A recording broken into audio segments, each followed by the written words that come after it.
Shalom Bapak Ibu Saudara-saudari yang dikasihi Tuhan. Bagaimana kabar pada pagi hari ini? Saya percaya walaupun Bapak Ibu saat ini beribadah di rumah, di dalam ibadah online, saya percaya semua dalam keadaan yang baik, semua sehat-sehat, semua tetap semangat. Dan tentunya pagi hari ini bersama-sama sebentar kita akan datang ke hadapan Tuhan. Kita mengucap syukur buat penyertaan dan perlindungan Tuhan, pemeliharaan Tuhan. Sekalipun mungkin hari-hari ini kita sulit untuk datang beribadah ataupun melakukan aktivitas kita. Mari kita terlebih dahulu bersama-sama satukan hati kita. Bapa di dalam kerajaan surga, Bapa di dalam nama Tuhan Yesus, kami mengucap syukur dan terima kasih Tuhan. Betapa Engkau begitu baik buat setiap kami. Kami boleh melihat, mengecap kebaikan-Mu hari lepas hari. Tuhan selalu memelihara, menjaga dan melindungi kami. Hingga kami boleh dalam keadaan yang sehat, kami dalam keadaan yang baik. Itu semua karena Tuhan yang menyertai kami. Terima kasih Bapa. Izinkan pada pagi hari ini kami mau datang untuk menyembah Engkau. Kami mau membawa puji-pujian kami, penyembahan kami sebagai ucapan syukur karena kasih-Mu yang begitu membuat kami selalu terkagum-kagum akan Engkau. Terima kasih Tuhan, biarlah di dalam ibadah online ini dimanapun setiap jemaat mengikuti, mari Tuhan kami percaya lawatan-Mu terjadi. Karena kami tahu kuasa-Mu tak terbatas untuk melawat setiap rumah tangga yang bersama-sama pagi hari ini beribadah. Terpujilah nama-Mu ya Tuhan. Hanya nama Tuhan Yesus yang kami tinggikan dan kami muliakan. Haleluya. Amin.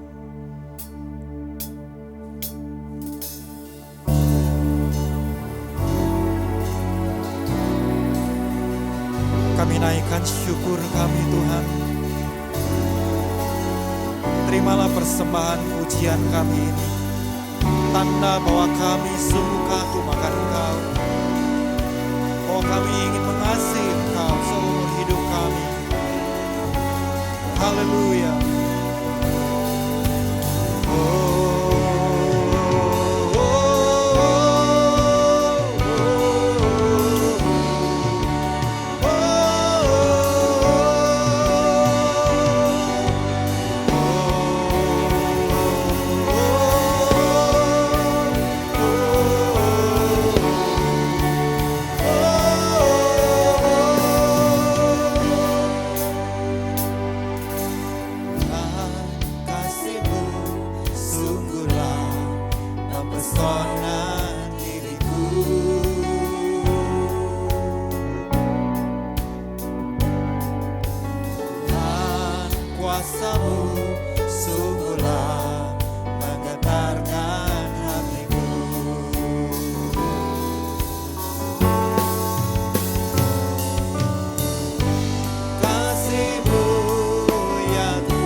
Lebih dari yang ku perlu.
sembah Kau Tuhan, ku sembah Kau Tuhan sepanjang umur hidupku,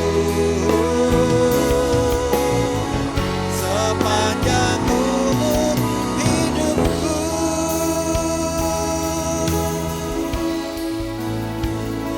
Haleluya.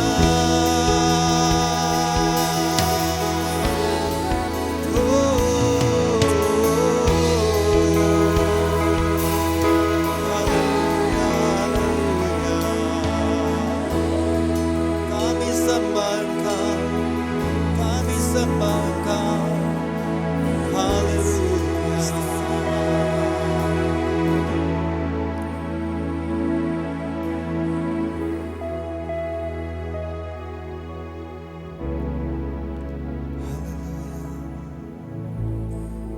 Kau yang kami sembah, Allah yang kami kagumi, Yesus Tuhan.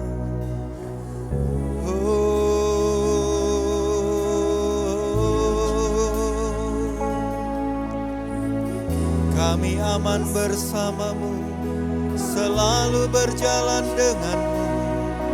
Biarlah mata kami tertuju padamu, Yesus. Mari kita sembah Dia. Mari bawa penyembahanmu. Mari bawa yang terbaik bagi Tuhan kita.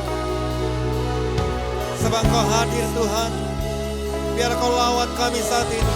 Kuatkan kami terus. Teguhkan kami. Biar hati kami terus percayanya kepada Engkau Tuhan. Sehingga kami boleh melihat perkara yang dahsyat, yang ajaib, yang ada di hadapan kami di depan sana ya Tuhan.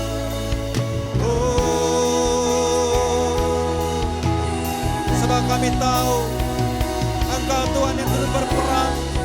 Engkau yang berperang bagi kami. Engkaulah pembela kami. Engkaulah sumber pertolongan kami.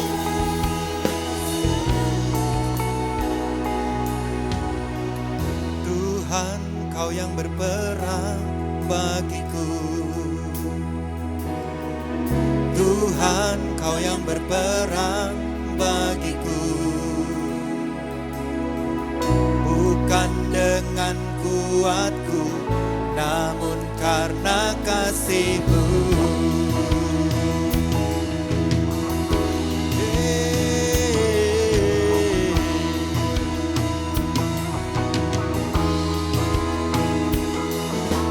Dalam keterbatasanku, aku berserah penuh. Ku naikkan pujian, berjalan denganmu Tuhan. Ketakutanku sirna, Kau bermegah di dalam kelemahanku.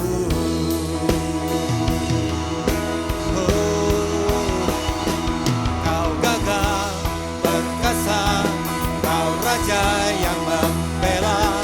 Kau megah sempurna, Kau tidak terkalahkan. Kuasa-Mu dalamku selalu, Kau kemenanganku.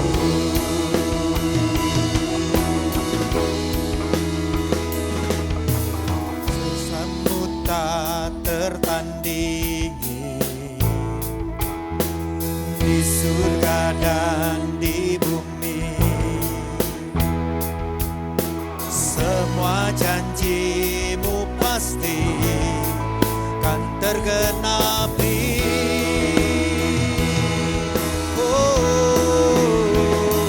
Kau gagah perkasa, Kau Raja yang membela.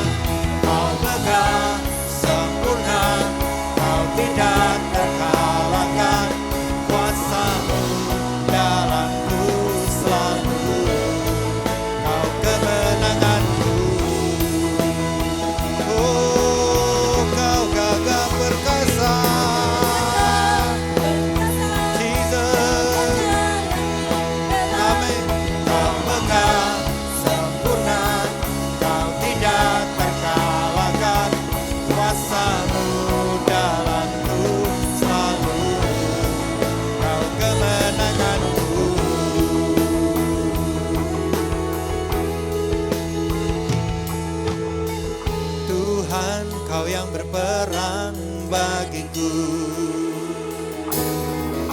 Tuhan, Kau yang berperang bagiku. Bukan karena kuatku, namun karena Tuhan, Tuhan, Kau yang berperang bagiku.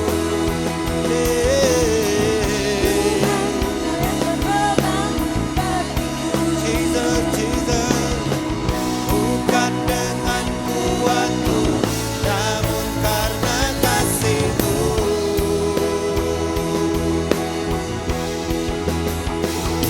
Kau gagah perkasa, Kau Raja yang membela, Kau megah sempurna, Kau tidak terkalahkan.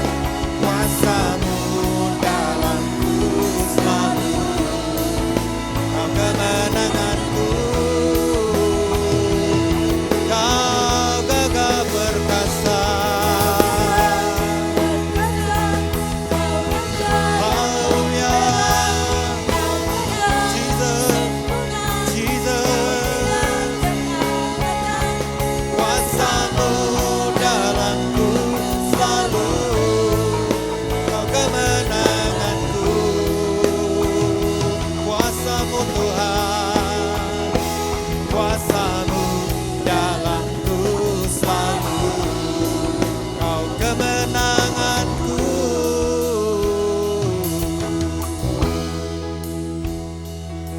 Haleluya.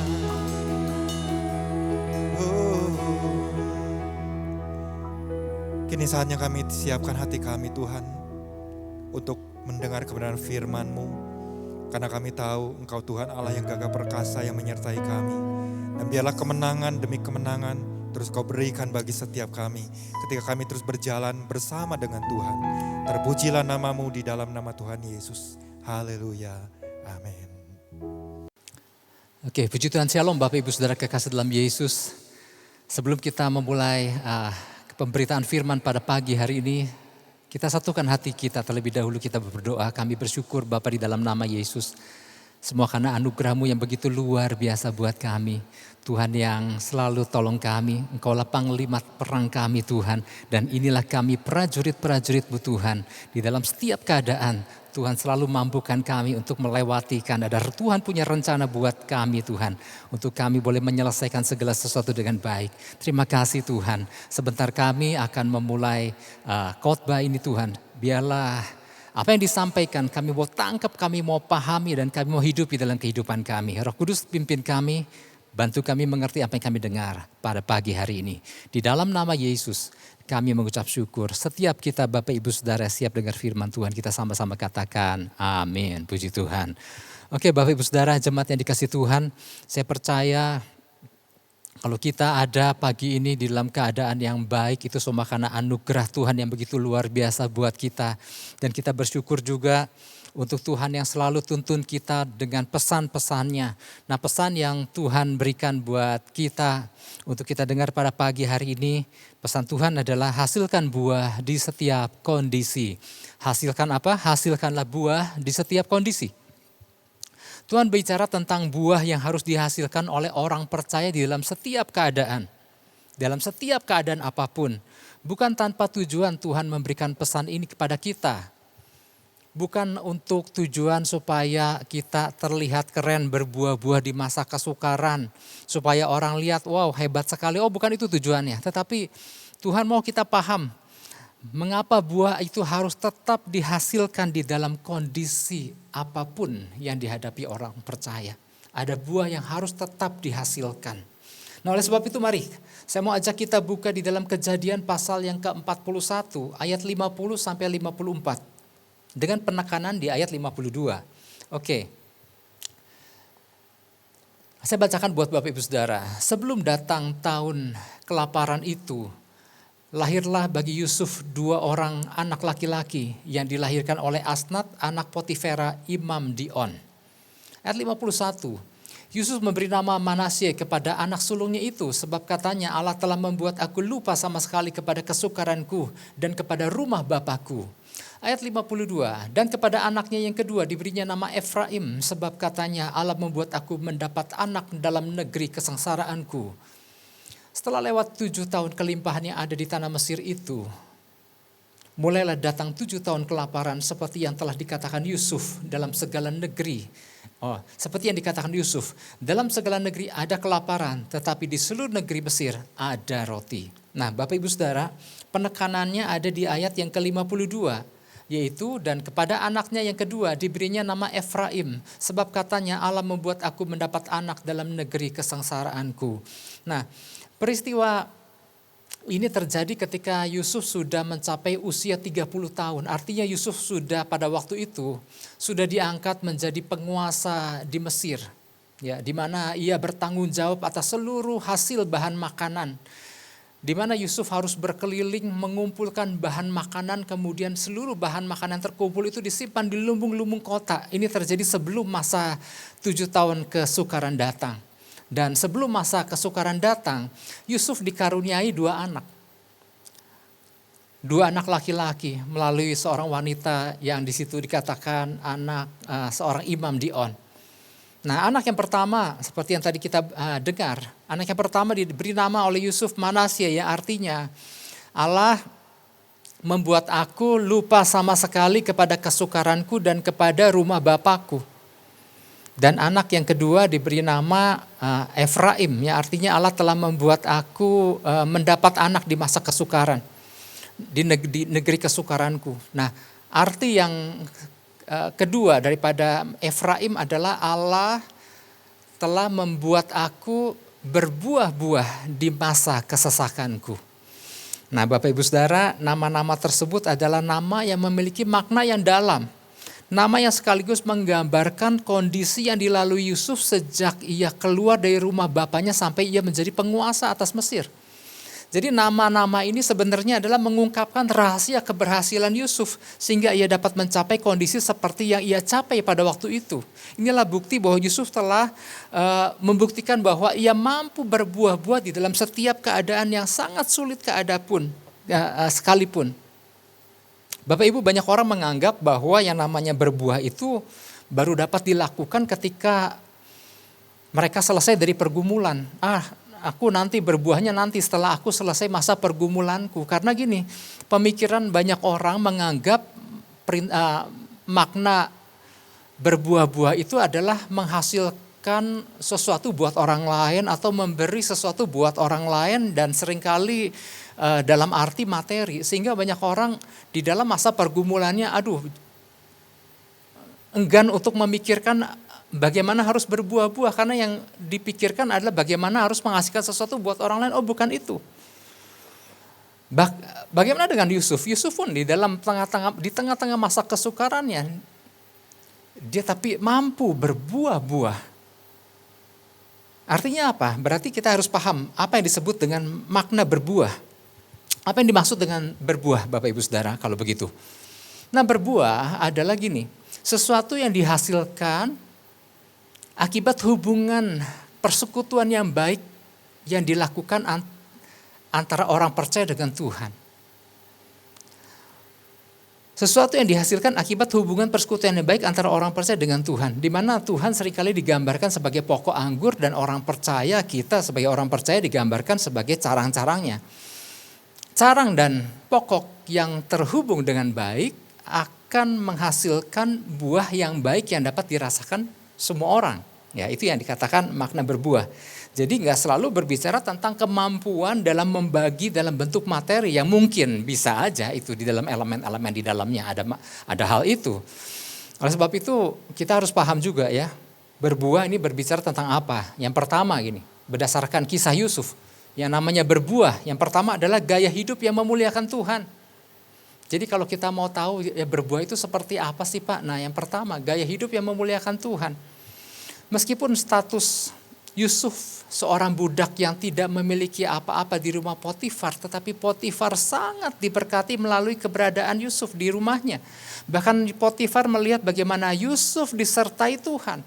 Makanya kan Di dalam kitab Kejadian tentang Potifar, bagaimana waktu Yusuf di rumah Potifar, kan di situ Potifar melihat bagaimana di situ dikatakan Tuhan menyertai Yusuf dan Tuhan membuat segala apa yang dilakukan Yusuf berhasil. Sehingga Yusuf dikatakan mendapat kasih tuannya. Sehingga tuannya itu mempercayakan banyak hal kepada Yusuf, termasuk rumahnya, termasuk segala pemilikannya, semua diserahkan di dalam kekuasaan Yusuf. Karena di situ tuannya melihat betapa Yusuf disertai oleh Tuhan. Nah Bapak Ibu Saudara, jadi di dalam makna gaya hidup memuliakan Tuhan tentunya termasuk di dalamnya ada pasti integritas. Pasti di dalamnya ada kejujuran, pasti di dalamnya ada tanggung jawab, pasti di dalamnya ada kemampuan dan keterampilan di dalamnya. Nah itulah yang namanya gaya hidup yang memuliakan Tuhan. Itu yang pertama. Apa yang dimaksud dengan berbuah selanjutnya? Yang kedua adalah manis sikapnya dan elok parasnya. Nah Bapak Ibu Saudara, manis dan elok ini jangan disalahpahami dengan bintang-bintang selebriti anak muda dari Korea yang banyak sekarang ada yang disebut pria-pria cantik. Oh bukan yang seperti itu. Bukan yang disebut manis dan elok adalah orang-orang yang gemulai-gemulai itu. Oh bukan itu. Tetapi yang dimaksud dengan manis di sini Bapak Ibu Saudara adalah Yahweh. Yahweh adalah bukan semata-mata handsome, bukan semata-mata ganteng, tetapi adalah handsome and fair. Artinya fair itu adil, fair itu paham aturan, fair itu dalam pengertian paham aturan, tahu membedakan. Jadi ternyata Yusuf itu paham sekali waktu dia digoda sama istrinya Potifar. Yusuf bilang, segala sesuatu di rumah ini telah dipercayakan kepadaku dan kuasa Potifar enggak lebih besar daripada aku. Semua dipercayakan kepadaku kecuali engkau. Karena engkau adalah istrinya. Nah disinilah yang dikatakan manis rupanya dan elok parasnya. Dia tahu membedakan mana haknya dan mana bukan haknya. Nah ini disebut gaya hidup yang berbuah-buah. Terus apa lagi? Gaya hidup yang berbuah-buah yang ketiga adalah memiliki hikmat dari Tuhan. Hasil hubungan seseorang dengan Tuhan mestinya menghasilkan hikmat Tuhan. Memiliki cara pandang yang benar seperti Tuhan memandang segala sesuatu. Itu yang namanya hikmat Tuhan. Jadi dalam arti kata lain yang namanya orang punya hikmat Tuhan hasil hubungan dengan Tuhan, mestinya orang itu enggak blow on, mestinya orang itu enggak bebal. Orang yang bebal beda sama orang bodoh. Orang bodoh bisa diajari, tapi orang bebal itu diajari berkali-kali enggak mau ngerti-ngerti juga. Masa sih enggak paham-paham tentang maksud Tuhan di dalam setiap peristiwa yang terjadi. Ingat kan pesan Tuhan minggu lalu kan, Tuhan mau kita yuk tangkap maksud Tuhan di dalam setiap peristiwa yang kita alami. Tapi kadang-kadang gini ya, ada orang enggak nangkep juga. Situasi yang terjadi akibat pandemi COVID-19 ini membuat sebetulnya kita harus tangkap sesuatu, ada apa di balik semuanya itu dan kita belajar sesuatu. Tetapi yang namanya orang yang enggak berhikmat adalah orang yang enggak nangkep pelajaran apa yang sedang Tuhan ajarkan di masa-masa ini.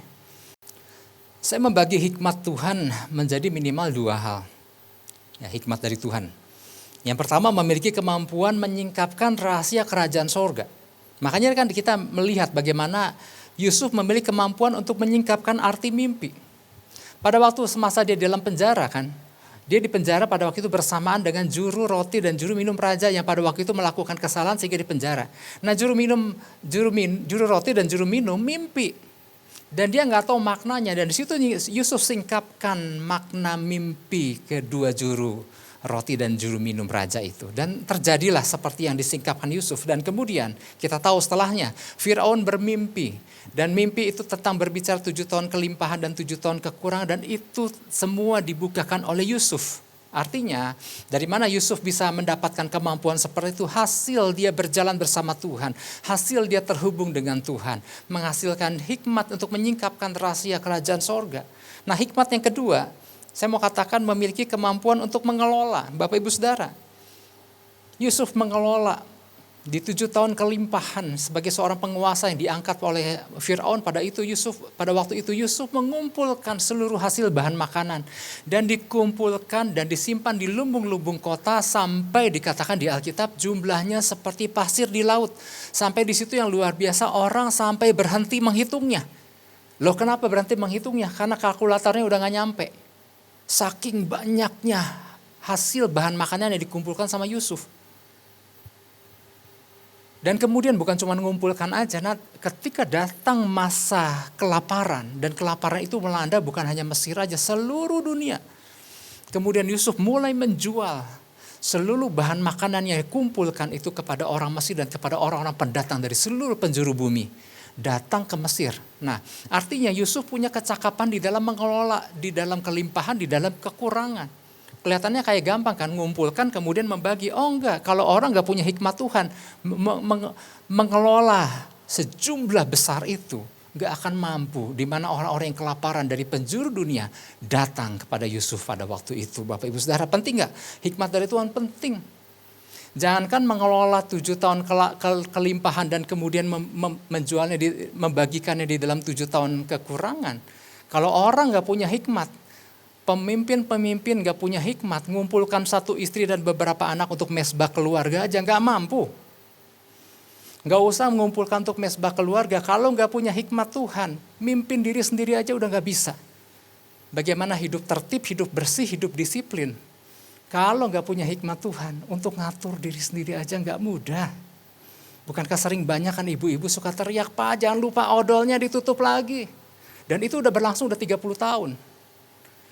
Nah, bagaimana kita bisa tangkap rencana Tuhan dalam kehidupan kita? Oleh sebab itu yang namanya berbuah-buah perlu nggak? Berbuah-buah itu perlu, Bapak Ibu Saudara. Nah, inilah jadi pesan Tuhan buat kita di minggu ini. Tuhan mau kita menghasilkan buah di tengah kondisi apapun. Termasuk di kondisi saat ini. Termasuk di tengah pergumulan apapun kita masing-masing yang sedang kita mungkin hadapi. Tuhan mau kita tetap berbuah-buah. Jangan berkata, aku nggak bisa, aku nggak mampu, aku nggak mau. Karena gini, kalau kita paham kenapa kita harus berbuah-buah di masa sekarang. Karena gini, sama seperti Yusuf. Waktu kita bisa berbuah-buah di masa sekarang, bahkan di masa sulit sekalipun, sebetulnya itu sedang menuntun kita di dalam Tuhan mempersiapkan tentang sesuatu yang besar di hari depan, di kemudian hari kelak buat kita. Buat saya, Bapak, Ibu, dan Saudara. Artinya, kalau kita ngerti prinsip berbuah-buah itu sebetulnya bukan untuk supaya dilihat keren, tetapi sedang mempersiapkan diri setiap kita untuk sesuatu yang besar di masa depan. Yusuf berbuah-buah untuk tujuan apa? Ternyata Tuhan sedang mempersiapkan sesuatu yang luar biasa di hari depan Yusuf. Bukan semata-mata jadi penguasa atas Mesir, tetapi yang luar biasa ada hal yang lebih besar lagi. Karena Tuhan sedang mempersiapkan kelangsungan hidup sebuah bangsa yang besar, yaitu Israel.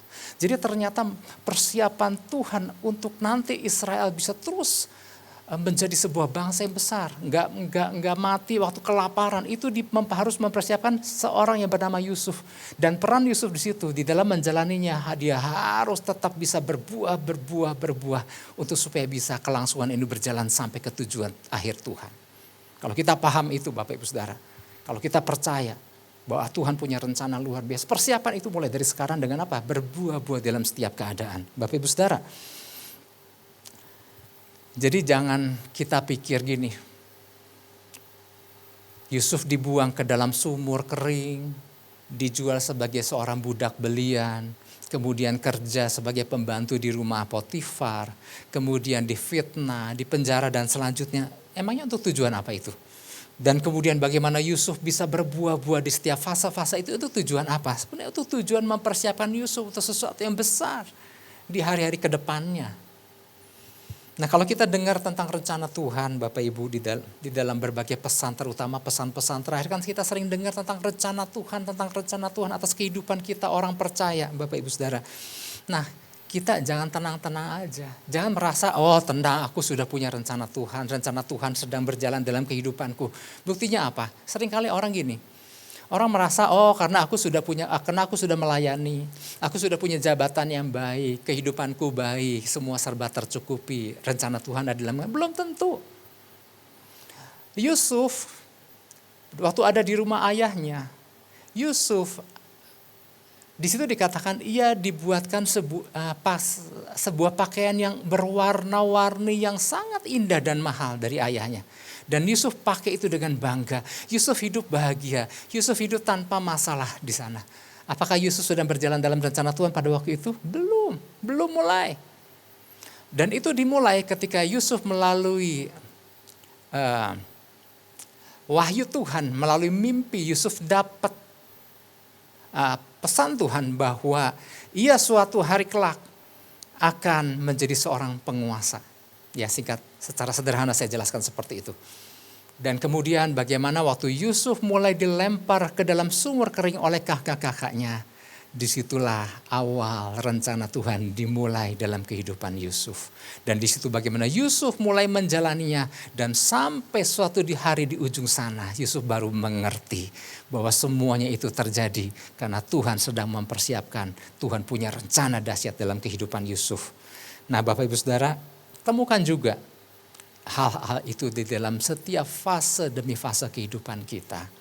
Nah, beberapa prinsip berbuah-buah yang harus kita pahami berkaitan dengan pesan Tuhan ini. Di antaranya yang pertama adalah gini, berbuah-buah artinya mau memangkas bagian-bagian yang tidak dibutuhkan. Saya ajak kita buka Kejadian 41 ayat 51. Jadi yang pertama, berbuah-buah artinya mau memangkas bagian-bagian yang tidak dibutuhkan. Oke, saya bacakan ayat 51. Yusuf memberi nama Manasye kepada anak sulungnya itu. Sebab katanya, Allah telah membuat aku lupa sama sekali kepada kesukaranku dan kepada rumah bapakku. Ingat bahwa Yusuf memiliki 2 orang anak. Yang pertama tadi kan diberikan nama Manasye, yang artinya Allah telah membuat aku lupa sama sekali kepada kesukaranku dan kepada rumah bapakku. Kita tahu bahwa cara Yusuf memberi nama kepada 2 anaknya itu adalah berdasarkan pengalamannya ketika ia di dalam perjuangan yang gak mudah sejak dilempar ke dalam sumur kering itu. Nah, kunci pertama yang ia lakukan untuk bisa sampai suatu hari hidup berbuah-buah, kunci pertamanya adalah gini, ia mau melupakan sama sekali kesukarannya dan kepada rumah bapaknya. Apa maksudnya ini Bapak Ibu Saudara? Jadi sebelum Yusuf bisa menjalani kehidupan yang berbuah-buah, ia harus bersedia melupakan segala kesukaran dan kepahitan masa lalunya itu. Kata melupakan atau nasyah memiliki makna sengaja untuk tidak mau ingat-ingat lagi. To remove, menghilangkan semuanya. Kalau komputer mah udah di-delete aja, udah gak mau ingat-ingat, semua dihapus. Itu yang dilakukan Yusuf. Nah, ada yang menarik kan di sini dikatakan, Allah telah membuat aku lupa, ya kan? Artinya aku udah gak mau ingat-ingat lagi semuanya, tapi ada yang menarik, ada kata sama sekali. Kata sama sekali itu atau disebut call, artinya semuanya, seluruhnya, everything, whatsoever, whosoever, artinya segala sesuatu yang gak penting-penting itu aku udah lupakan semuanya, aku hapus semuanya Bapak Ibu Saudara. Yusuf hapus semuanya bagian-bagian yang gak penting-penting itu. Bagian yang pahit-pahit itu, bagian yang mengecewakan itu dia hapus semua dari kehidupannya.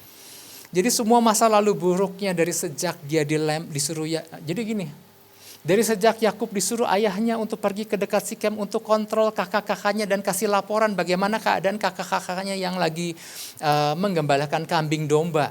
Dan kemudian bagaimana waktu kakaknya melihat Yusuf datang, kakaknya kemudian berkata, lihatlah si tukang mimpi kita datang. Gimana kalau kita bunuh dia? Gimana kalau kita masukkan ke dalam salah satu sumur itu? Nah, bagaimana kemudian Bapak Ibu Saudara, sejak itulah Yusuf mengalami suatu perjalanan yang sangat gak mudah. Jadi kalau mau dibilang apakah Yusuf dendam apa enggak sama kakaknya? Mungkin awalnya Yusuf terluka. Kalau sampai Yusuf dendam, mungkin orang pun maklum bahwa ya ampun, seorang anak yang gak ada salah apa-apa sama kakak-kakaknya dibuang, dianggap mati, diterkam binatang buas, dilempar ke sumur, dan kemudian perjalanannya sejak itu kan menjadi berubah hidupnya. Menjadi budak belian sekian belas tahun, Bapak Ibu Saudara. Nah, sejak itulah Bapak Ibu Saudara, Yusuf mengalami suatu perjalanan yang sangat gak mudah. Dendam gak ya sama kakak-kakaknya? Bisa aja mungkin awalnya dia dendam, tetapi dia ternyata gini, ambil keputusan untuk hapus semuanya itu. Terbukti ketika dia sudah diangkat menjadi penguasa atas Mesir, dan kemudian kakak-kakaknya kan termasuk orang-orang yang datang untuk beli makanan ke Mesir, beli bahan makanan. Dan apa yang kita lihat, Alkitab mencatat tidak ada dendam sama sekali Yusuf kepada kakak-kakaknya. Ya, bukankah ini luar biasa? Nah, inilah kunci mengapa Yusuf dapat menjalani kehidupan yang berbuah-buah. Seandainya ia gak melupakan kakak-kakaknya Bapak Ibu Saudara, tentunya jalan ceritanya menjadi berbeda. Yusuf kalau misalnya nggak melupakan hal itu, dia hidup dalam kepahitan, Yusuf hidup dalam dendam kesumat, Yusuf hidup di dalam kesukaran yang dialami, yang diingat adalah wajah kakak-kakaknya. Kita bisa bayangkan kan waktu dia menjadi seorang pembantu di rumah Potifar kan, waktu dia cuci piring, yang dia lihat di piringnya adalah wajah kakak-kakaknya. Waktu dia minum, dia lihat bayangan air ada wajah kakak-kakaknya. Bayangkan Bapak Ibu Saudara, apakah orang seperti itu bisa hidup berbuah-buah? Nggak bisa. Itulah sebabnya maka Yusuf ambil keputusan, lupakan semuanya, lepaskan pengampunan, delete semuanya.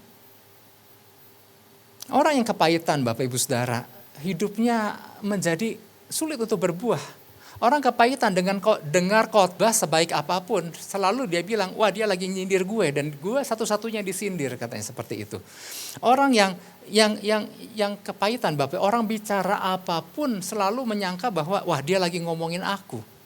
Orang yang menyimpan rasa dendam, kepahitan, kebencian gini Bapak, mengalami kejadian apapun selalu memikirkan untuk menuangkan kesalahan sama orang-orang yang dia benci. Nah bayangkan apakah orang-orang seperti ini bisa terhubung sama Tuhan, dengar suara Tuhan dan tangkap rencana Tuhan dalam kehidupannya?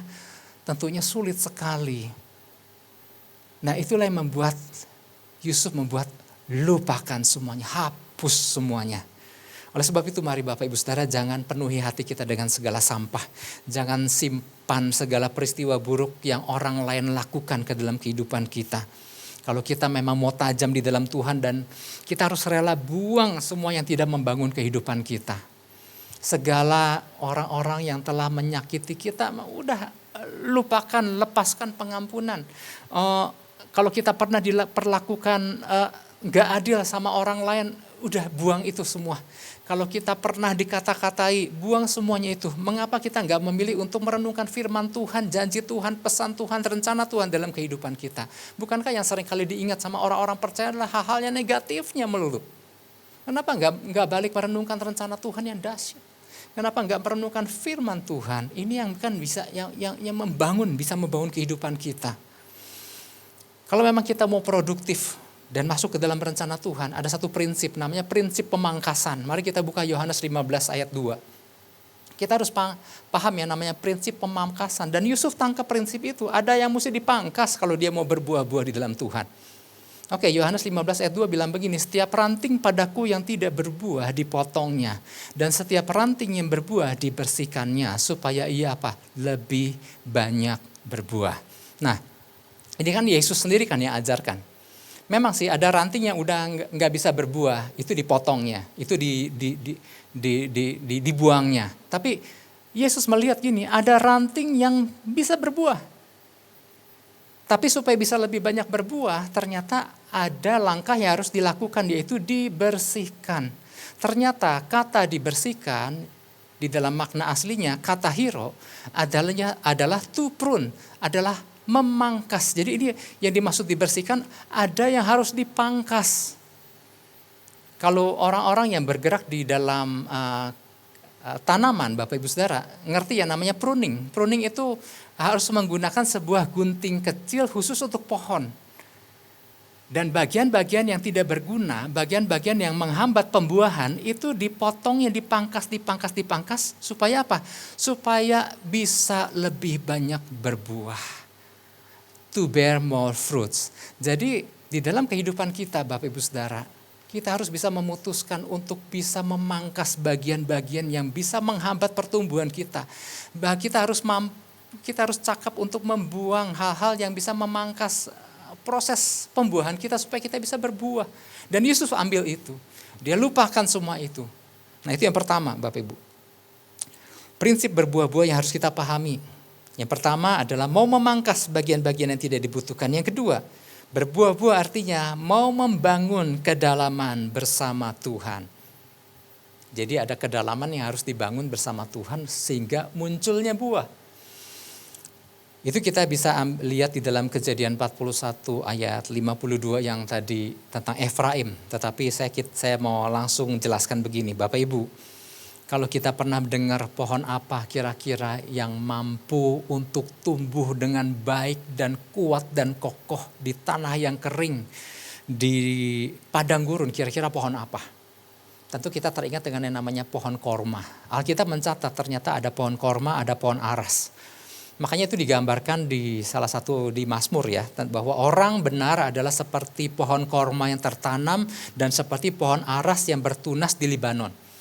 Nah jadi ini bukan kiasan, ternyata memang pohon korma dan pohon aras ini adalah dua jenis pohon yang memang pohon yang tangguh. Pohon yang mampu bertumbuh di tengah kondisi yang buruk sekalipun. Di tanah yang panas kering ataupun di dalam cuaca yang dingin sekalipun ini mampu bertahan. Bahkan pohon aras itu pohon yang terus bertumbuh naik ke atas dan usianya bisa sangat panjang dan pohon ini tinggi sekali sekalipun di tengah cuaca yang ekstrim. Nah oke, saya mau jelaskan tentang pohon korma. Sama, pohon korma adalah pohon yang kuat, diterpa oleh angin badai sekalipun akan tetap kokoh.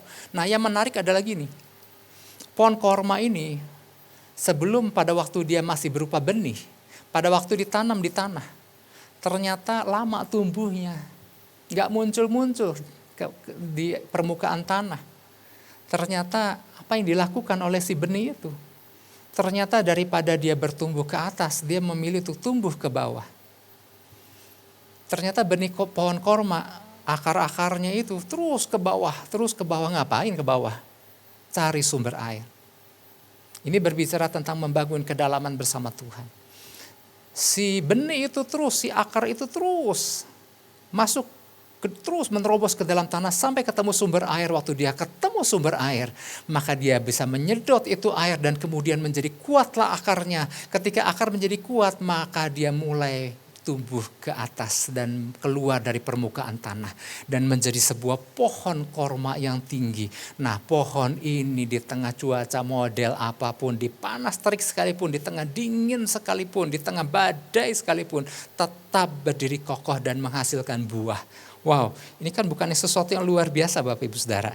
Nah demikian pula Yusuf. Satu-satunya yang ia percaya Bapak Ibu Saudara, yang memberikan kekuatan ketika dia di tengah masa-masa yang sukar. Bapak, apa yang bisa memberi kekuatan kepada Yusuf? Keterhubungannya sama Tuhan.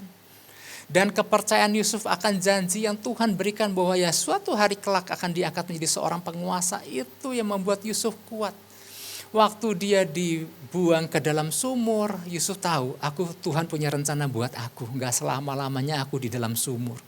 Waktu akhirnya dia diangkat keluar dari sumur, dia dijual sebagai budak belian. Ya ampun, Bapak Ibu Saudara, kalau kita lihat prinsip budak belian di Alkitab, itu sama sekali tidak diperkenankan memakai baju sehelai pun, dan tidak diperkenankan pakai sepatu atau kasut dan berjalan kaki. Tuannya naik onta, budaknya jalan kaki. Saudara bayangkan dari tanah Kanaan itu jalan ke Mesir, sampai ke rumah Potifar itu jalan kaki, itu Yusuf sama budak-budak yang lain mungkin.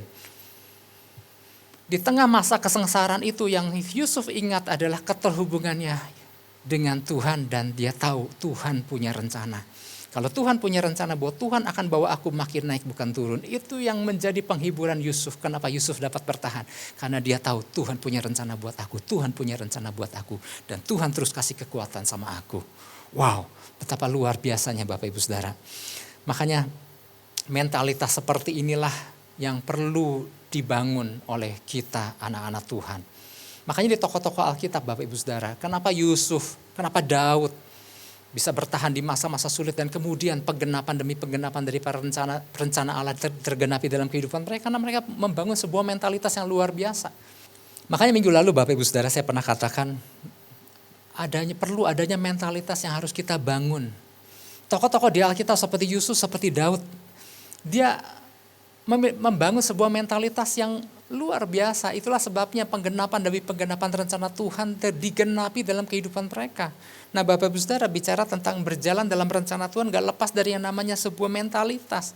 Nah mentalitas itu apa sih? Mentalitas adalah sikap atau perilaku yang mencerminkan siapa diri kita, siapa yang panggil kita, kerajaan apa yang kita wakili, untuk tujuan apa kita dipanggil, dan untuk menjadi apa suatu hari kita kelak. Dan itu kalau kita paham itu, maka kondisi apapun Kita percaya bahwa Tuhan sedang mempersiapkan aku. Tuhan punya tujuan buat aku. Tuhan panggil aku. Tuhan sedang lakukan sesuatu buat aku. Aku akan dibuat makin naik bukan turun. Aku sedang dipersiapkan. Wow, mentalitas seperti itu yang membuat Yusuf bertahan dan sampai ke tujuan akhir Tuhan. Nah Bapak Ibu Saudara, menjadi seorang Kristen, menjadi seorang percaya di dalam Kristus, tentunya tidak membuat kita jadi kebal terhadap masalah. Masalah bisa datang. Pergumulan bisa kita hadapi. Kondisi yang terjadi hari-hari di seluruh bangsa, itu bisa kita alami juga Bapak Ibu Saudara. Nah tetapi Bapak Ibu Saudara, ada banyak orang-orang percaya ternyata kita bisa bedakan. Ada orang percaya yang kuat dan ada orang percaya yang enggak kuat. Ada orang-orang percaya yang kuat adalah dapat terus bertahan karena percaya bahwa Tuhan punya rencana berjalan dalam tuntunan Tuhan dan sampai ke tujuan akhir Tuhan. Tetapi ada orang percaya yang dikatakan orang percaya rata-rata umum. Di mana waktu keadaan baik, mereka ikut baik, mereka giat, mereka semangat, mereka lakukan ini dan itu. Tetapi waktu keadaan menjadi waktu pergumulan berat datang, hal yang sama, mereka akhirnya menjadi jatuh. Dan mereka kecewa sama Tuhan dan gak sedikit yang meninggalkan Tuhan. Nah Bapak Ibu Saudara, ternyata banyak orang percaya juga yang gak siap untuk menghadapi masa-masa sulit. Ada orang-orang percaya yang gak siap menghadapi tantangan dan pergumulan. Tetapi ternyata gini, ada cara di dalam kita mempersiapkan untuk menghadapi masa apapun Bapak Ibu Saudara. Bahkan Yesus ajar gini. Yesus ajarkan prinsip gini, kembangkan akar yang dalam, bangun kedalaman. Di dalam Markus pasal yang keempat, Bapak Ibu Saudara, Yesus pernah bagikan perumpamaan tentang penabur benih dan tanah yang menerima benih itu. Ada beberapa jenis kan. Yang pertama benih yang ditabur di atas jalan. Benar-benar benih itu tidak menyentuh tanah. Makanya benih yang tidak menyentuh tanah ini berbicara hati. Ya. Benih yang gak nyampe di tanah, gak jadi apa-apa. Burung ambil malah. Kemudian ada benih yang jatuh di atas tanah berbatu. Artinya ini berbicara nyampe sih ke tanah, tapi tanah itu terlalu dangkal. Kenapa dangkal? Banyak batu dan kerikil. Makanya batu dan kerikil itu harus dikeluarkan. Makanya kita ingat di poin pertama, Yusuf buang itu semua batu dan kerikil supaya benihnya itu bisa sampai. Karena gini, membiarkan benih membiarkan batu dan kerikil, kepahitan, kekecewaan, kebencian, masa lalu yang buruk, kalau itu enggak disingkirkan, itu akan menghambat benih itu untuk masuk. Apalagi bisa bertumbuh, sulit sekali. Nah kemudian ada benih yang jatuh di atas tanah yang bersemak duri. Seolah-olah seperti masuk, tapi semak duri itu menghimpitnya. Ketakutan, kecemasan, kekhawatiran, tipu daya dunia dan lain-lain. Itu yang menghambat benih firman untuk bisa masuk tanah dengan baik. Tetapi Markus 4 ayat 20.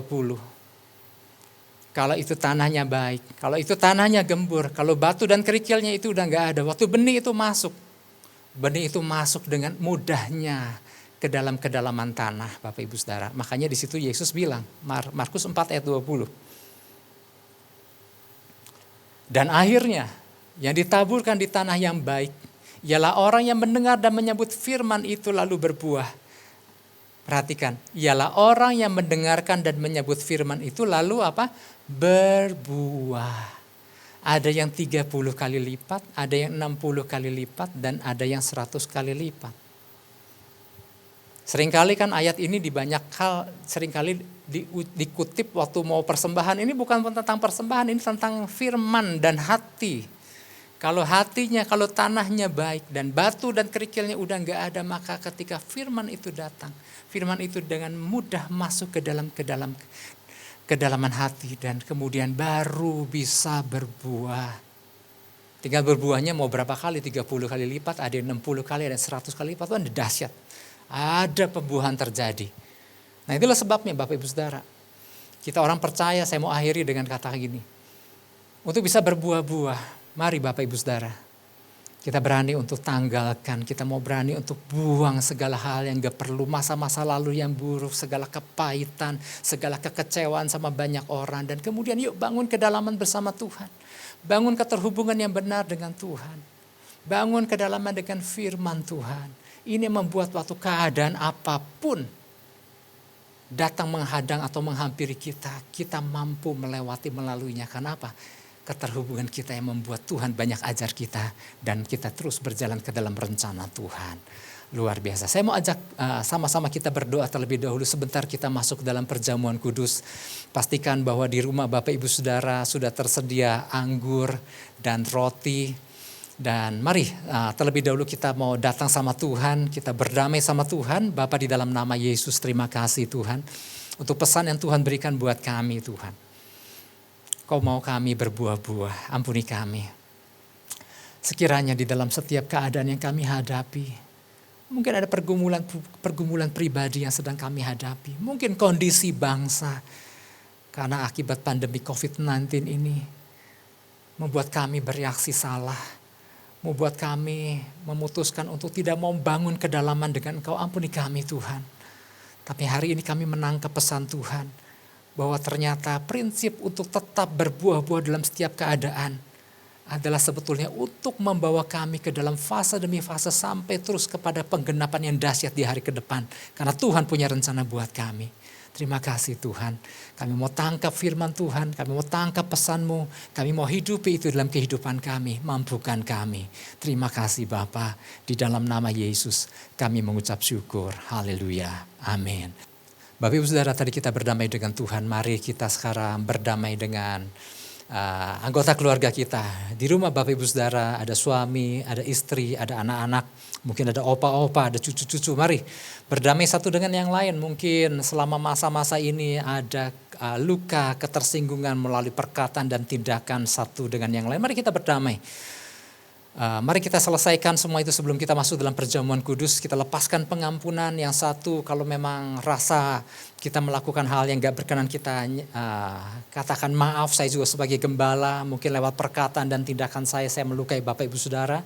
Kepada istri, kepada anak-anak, kepada orang tua saya juga semua. Mari Bapak Ibu Saudara, kita selesaikan semuanya itu. Gak ada ganjalan, gak ada batu-batu, gak ada kerikil-kerikil di hati kita. Puji Tuhan. Kemudian saya mau ajak kita masuk ke dalam perjamuan kudus. Mari siapkan roti dan anggur Bapak Ibu Saudara. Dan kita siapkan hati kita. Saya mau ajak kita berdoa terlebih dahulu. Bapa, di dalam nama Yesus, terima kasih Tuhan.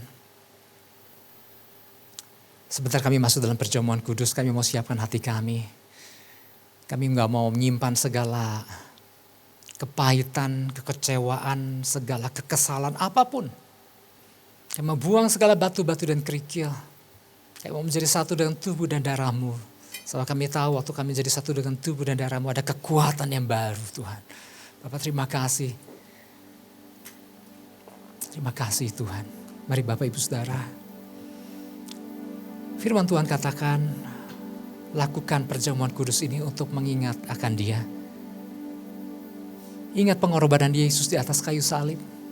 Kalau kita ada hari ini sebagai orang-orang yang sudah diselamatkan, itu kan ada pengorbanan Yesus, pribadi Allah yang rela turun ke dunia, mengambil rupa manusia, disiksa, didera, dihakimi, kemudian mati di atas kayu salib demi untuk setiap kita semua. Mari kita ucapkan syukur, kita terima kasih Tuhan, anugerah-Mu limpah.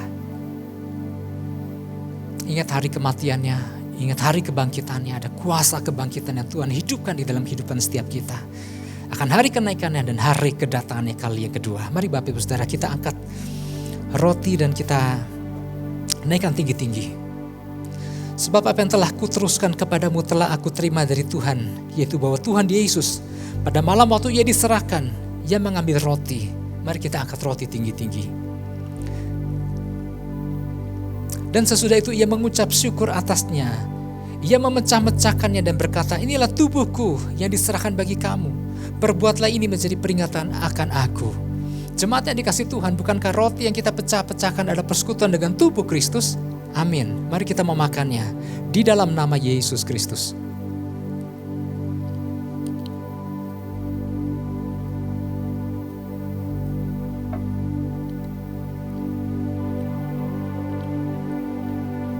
Haleluya. Haleluya. Demikian juga ia mengambil cawan sesudah makan. Mari kita angkat cawan kita tinggi-tinggi. Perbuatlah ini setiap kali kamu meminumnya menjadi peringatan akan aku. Cawan ini adalah perjanjian baru yang dimeteraikan oleh darahku. Perbuatlah ini setiap kali kamu meminumnya menjadi peringatan akan aku. Jemaat yang dikasihi Tuhan, bukankah cawan pengucapan syukur yang atasnya kita ucapkan syukur ada persekutuan dengan darah Kristus? Amin. Mari kita meminumnya di dalam nama Yesus Kristus.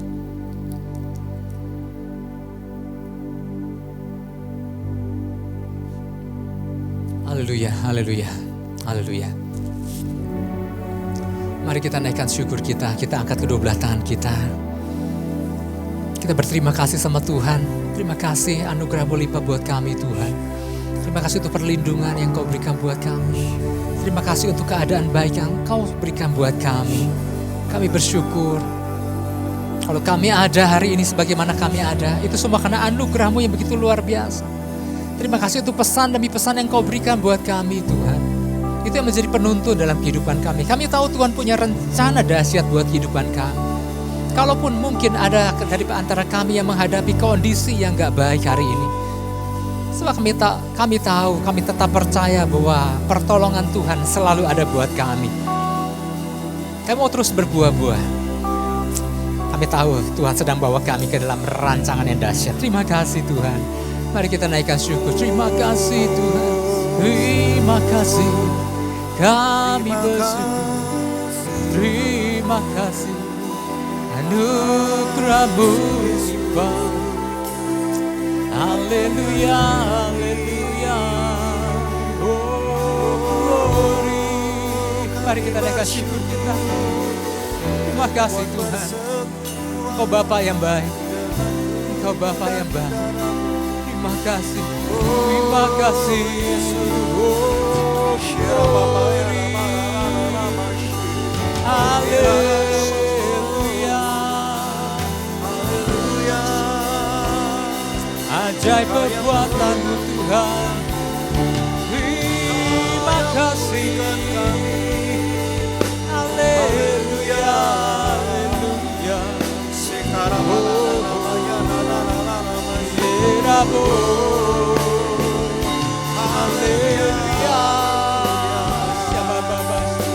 Mari kita menyembah Tuhan. Mari kita bangun keterhubungan dengan Tuhan. Biar ini menjadi sebuah gaya hidup buat kita orang-orang percaya. Selalu terkoneksi dengan Tuhan. Setiap keterhubungan dengan Tuhan akan menghasilkan buah-buah yang luar biasa. Akan menghasilkan hikmat Tuhan. Kita menangkap rencana Tuhan dalam kehidupan kita. Terima kasih, kami bersyukur. Haleluya. Terima kasih. Oh, glory. Haleluya. Syabarabalaba. Syabarabalaba. Haleluya. Terima kasih Tuhan. Mari kita menyembah. Mari kita terus memuliakan Tuhan. Haleluya. Oh, haleluya. Haleluya. Haleluya. Mari kita terima pengurapan dari Tuhan. Mari kita terima kekuatan yang baru dari Tuhan.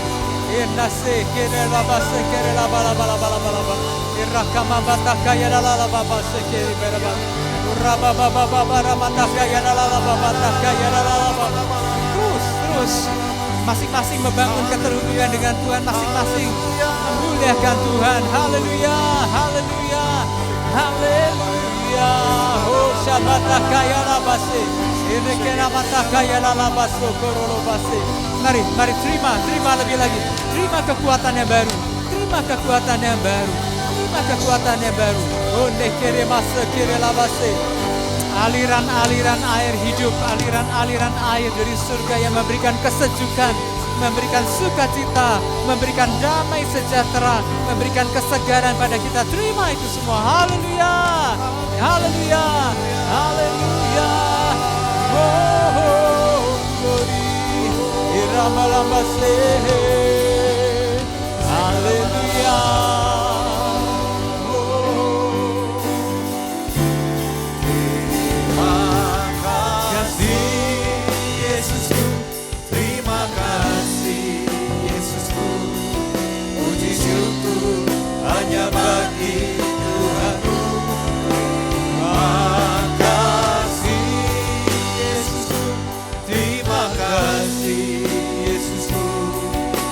Puji syukur hanya bagi Tuhanku. Terima kasih Yesusku, terima kasih Yesusku. Puji syukur hanya bagi Tuhanku. Terima kasih Yesusku, terima kasih Yesusku. Puji syukur hanya bagi Tuhanku. Puji syukur hanya bagi Tuhanku. Puji syukur hanya bagi Tuhanku.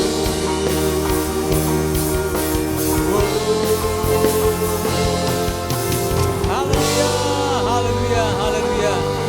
Haleluya, haleluya.